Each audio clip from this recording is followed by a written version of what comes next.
আসসালামু আলাইকুম বন্ধুরা, কেমন আছো? আশা করছি তোমরা সবাই ভালো আছো। আমিও ভালো আছি আলহামদুলিল্লাহ। তো আমি আবার আজকে একটা নতুন রেসিপি নিয়ে চলে এসেছি। নতুন বলবো না। তো দেখো, আমি এখানে মোরগের মাংস আলু দিয়ে পাতলা ঝোল করেছি। তো দেখো, আশা করছি তোমরা সবাই ভালো লাগবে। মাংস দেখলে কার না জিভে জল আসে বলো তো? তো দেখো, কন্টিনিউ করতে থাকো আমি কীভাবে এটা রান্না করেছি কম মশলা দিয়ে পাতলা ঝোল।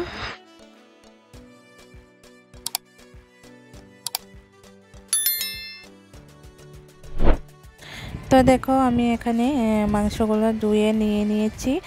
কাটা মানে কমপ্লিট করে হয়েছে। এরপরে এখানে আমি রোস্ট দুটা করে রেখেছি, ভেজে রেখেছি।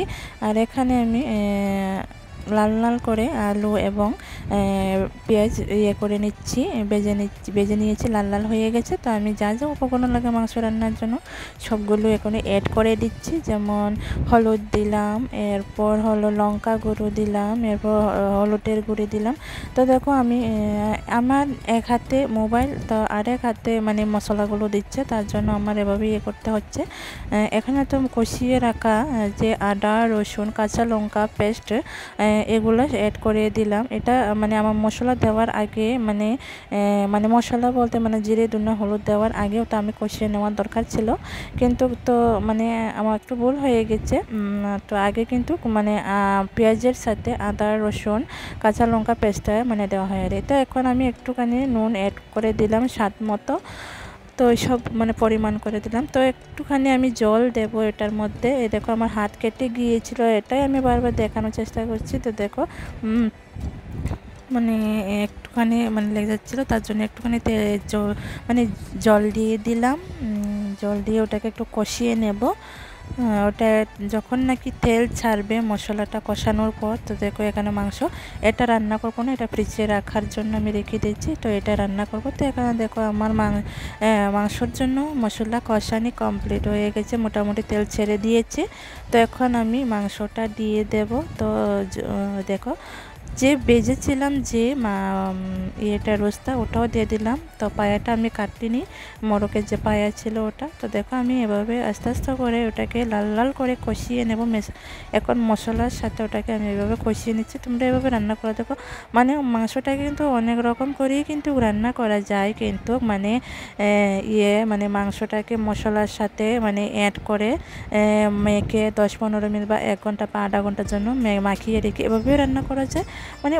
মানে বিভিন্ন রকম অনেক রকম আইটেম করে রান্না করে। তো আমার কাছ থেকে এভাবে রান্না করলে ভালো লাগে। তো এখানে আমার মশলাটা মোটামুটি মেশানো হয়ে গেছে। দেখো কি সুন্দর কালার চলে এসেছে। আলুটাও এখানে একসাথে এক সাইডে বেছে নিচ্ছি। তো দেখো লাল লাল হয়ে আসছে মোটামুটি আলুটা। তো আমি যে আলুটা দিয়ে করেছি মাংসটা রান্না লাগছি। তো আমি ওটাকে আবার 10-15 মিনিট পর ঢাকনা দেওয়ার পর করে নেব। দেখো নিয়েছি।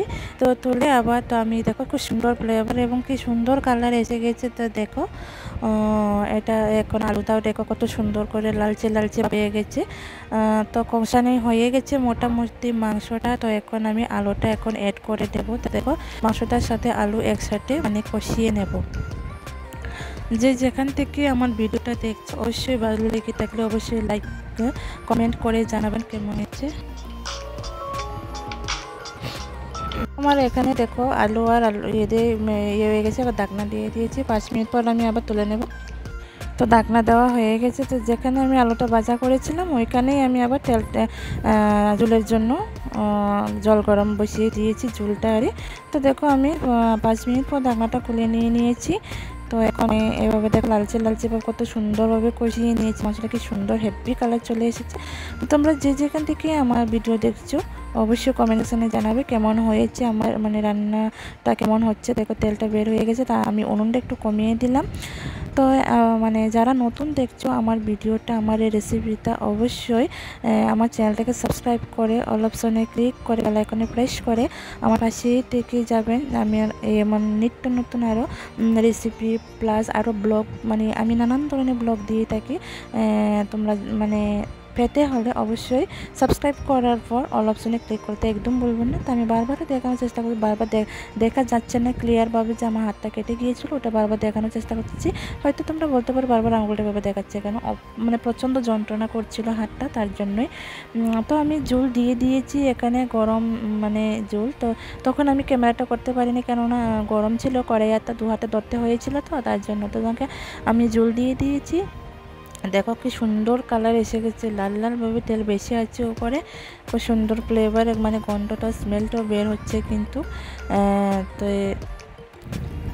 তোমরা যদি ভালো লাগে ভিডিওটা অবশ্যই এভাবে তোমরা অবশ্যই ট্রাই করে দেখবে, মানে এভাবে পাতলা ঝোল, মানে আলু দিয়ে মাংসটা কি সুন্দর কালার এসেছে, অনেক কালার, মানে খুব সুন্দর লাগছে। তো দেখো মানে মোটামুটি আমার রান্নাটা কষানোটা মানে হয়ে গেছে, কমপ্লিট হয়ে গেছে। তো দেখো আমার রান্না কমপ্লিট হয়ে গেছে। তো এখন মানে খাবার পাল্লা, জাস্ট অসাম কালার হয়েছে, অসাম। আমার যেখান থেকে ভিডিওটা দেখছো, যারা দেখেছো তাদেরকে অসংখ্য ধন্যবাদ। আমার জন্য দোয়া করবেন, আমি যেন এভাবে আরও এগিয়ে যেতে পারি, আমি যেন আরও ভালো তোমাদের সাথে রেসিপি শেয়ার করতে পারি। Thanks for watching, tata bye bye, সবাই ভালো থাকবেন, আসসালামু আলাইকুম।